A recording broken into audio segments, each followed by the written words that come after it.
When I'm not writing sex books, building my business, or taking care of my family, I'm out working hard as America's pleasure coach. That's right, ladies and gentlemen. I'm an orgasm expert, clitoris connoisseur, penis genius, and masturbation maven. In all seriousness, well, I could have came out today and spoken on the art of female self-pleasure, the fabulous world of sex toys today, or even how to use a strap-on. I'm here to talk about passion in a non-sexual sense. I'm here to talk about passion as fearless giving.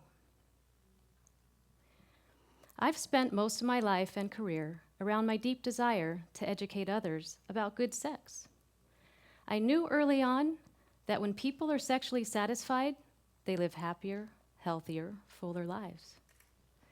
I was so in love with sharing this knowledge that I didn't care what anyone said about me or what I stood to lose along the way. Fearless giving is a pretty simple concept. At its core, it's having the deep desire to give others joy so bad that you'll do it at all costs. Martin Luther King, Mahatma Gandhi, and Mother Teresa are all well-known fearless givers. But there are also many less obvious fearless givers. Take, for example, Marie Curie. Marie Curie was the first female Nobel Prize winner. She pioneered the discovery of radioactivity, which set the groundwork for how we treat cancer today. As a female scientist in the early 1900s, she faced tremendous obstacles. She was constantly ridiculed by the press, ostracized by her male colleagues, had to perform her experiments in leaky converted sheds, and even had to study at underground universities to get her degrees. But Marie persevered, and she developed the X-ray technology that treated the wounded soldiers of World War I on the front lines. Marie was so passionate about her work that when it came time to go pick up her Nobel Prize, she told the committee that she was too busy working. Marie continued on with her life passion until she died at the age of 66 from none other than radiation poisoning. Marie Curie was a passionate, fearless giver who faced every challenge with fierce determination. Fearless givers can also arise in the most unlikely, surprising places. Take me, for example. My journey began in the halls of Rancho Cotati High in Rohnert Park. Now, while I looked like your typical high school girl in the 80s, I was anything but typical. I was comfortable with my budding sexuality. I was free-spirited, and I was having good sex. I explored my body and learned how to self-pleasure as if it was the most natural thing in the world. And to me, it was. I immediately wanted to go and share all my newfound discoveries with my friends, and I wanted to hear about their experiences as well. But what I quickly learned was that I was an anomaly. My friends told me that they were confused and let down by sex. Most hadn't masturbated, few had orgasmed, and they all pretty much felt that intercourse was an awkward, self-conscious act.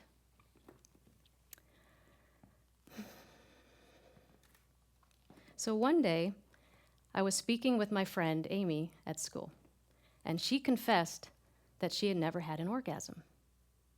So I said, I was surprised because she had been dating her boyfriend for 2 years. So I said to Amy, well, Amy, do you masturbate? And she got really embarrassed and she stepped back and she said, oh, how can you ask me that? And I said in my persistent way, I said, well, do you? And after a long, uncomfortable pause, she whispered, well, I tried it once, but it didn't work.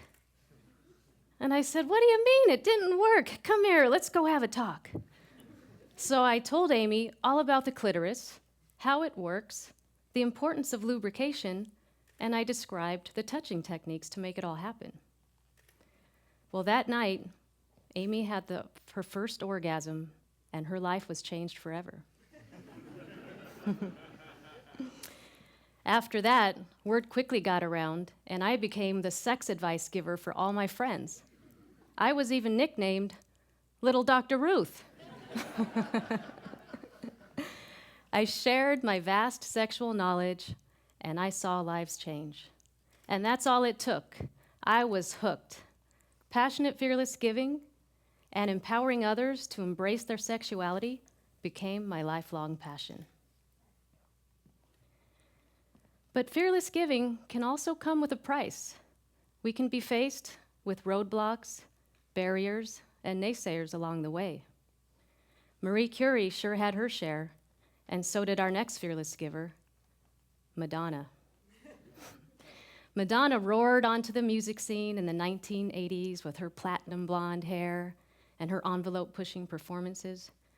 But behind this pop star persona was a passionate, fearless giver who took a powerful stance. She promoted safe sex and love, tolerance, and acceptance for the LGBT community. She also educated the world about AIDS, and this was at a time when that kind of compassion and love was not en vogue. At her concerts, she'd flash up on the big screen, safe sex, and she'd chant brazenly, "Hey, you, don't be silly, put a condom on your willy." Well, Newsweek called Madonna a tarted up floozy, but she was unfazed. Fearless to the core, Madonna remains a committed supporter of AIDS research today, and her fearless giving should never be overlooked by her pointy bras, crazy stage antics, or shocking sexual expression. Now, I had my share of challenges on my journey as well. My family put the D in dysfunctional. In my home, there was drugs, violence, you name it. And growing up as a kid in the 70s as an interracial Chinese-Jewish kid didn't make matters any easier. My mother was an alcoholic, and my father, whose love I could never earn, was so critical of me that I was left scarred as a little girl with the belief that nothing I did was ever good enough. With this kind of pain, I could have easily failed in life, but I chose a different path. I freed myself from the drama, and I've been on my own since the age of 15. I knew instinctively that I was going to sink or swim, and I chose to swim. I then went on and became your classic overachiever in school. I was a straight A student, MVP athlete, homecoming princess, all to try and fill the void in my heart. All the while, talking about sex at school was so taboo that I was ostracized. I lost friends, got called some pretty choice names behind my back, and I was basically put down for embracing my sexuality and helping my friends to do the same. But I still kept giving, passionately and fearlessly. Thank God, high school came and went. I grew up and I left that small-minded town. I kept on giving sex advice whenever and wherever I could. I shared it all through college at San Diego State University, and even after that when I was working in the corporate world. Then one day, I was catching up with one of my old best friends, Sarah. Sarah had been married for 7 years, had 2 kids, and until this day, I thought she had the perfect white picket fence life. But on this day, Sarah finally had the courage to confess to me that she had never had an orgasm. Now, as you can imagine, this fearless giver's heart dropped. I had taught hundreds of women how to orgasm, and here was one of my best friends who never had one after all these years, and I was never given the opportunity to help her. So I thought to myself, this is the last day of her life without an orgasm if I could help it. So I proceeded to tell Sarah my self-pleasure formula, and when I got her phone call the next day, I heard the cries of joy and the magical words I love to hear. It worked! It worked! And that's when I had my biggest aha moment. I realized that I really had this skill to give the gift of orgasm, and I wanted to help more women outside my circle of friends. So I had an idea. I wanted to take the knowledge I had and write it all out into a Word document and make a giveaway pamphlet. I would take the pamphlet or the document up to Kinko's, photocopy it and fold it and staple it, and I was going to get out there and give it away for free. Well, that passion to give the gift of orgasm and my little idea to make a giveaway pamphlet evolved my first sex help book on female self-pleasure and my publishing company, Tickle Kitty. I've since went on and written 5 best-selling, award-winning books that have guided millions to more pleasurable sex. But you see, the reason I got into this wasn't to sell sex books, to make money, or even to be an author. That's all great, don't get me wrong, but the real reason I do what I do is because I'm hooked on passionate, fearless giving. It's the creation of happiness that turns me on, and the gift of giving is like a powerful drug for me. So while I've succeeded in many areas of life, and everything looks great from the outside, I still struggle with that broken little girl in my heart. Even today, as I stand before you on this stage, I still don't feel good enough. You see, that broken little girl in my heart, she talks to me and she says, "You're not good enough, and you don't belong here, and you really don't have anything important to give."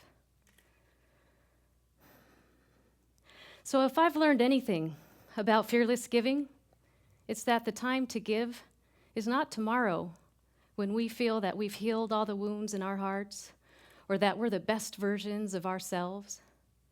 The time to give is now, when we are our beautifully fearless, imperfect, vulnerable, generous selves. So when you find your fearless gift, or it finds you, give it away fearlessly. Thank you.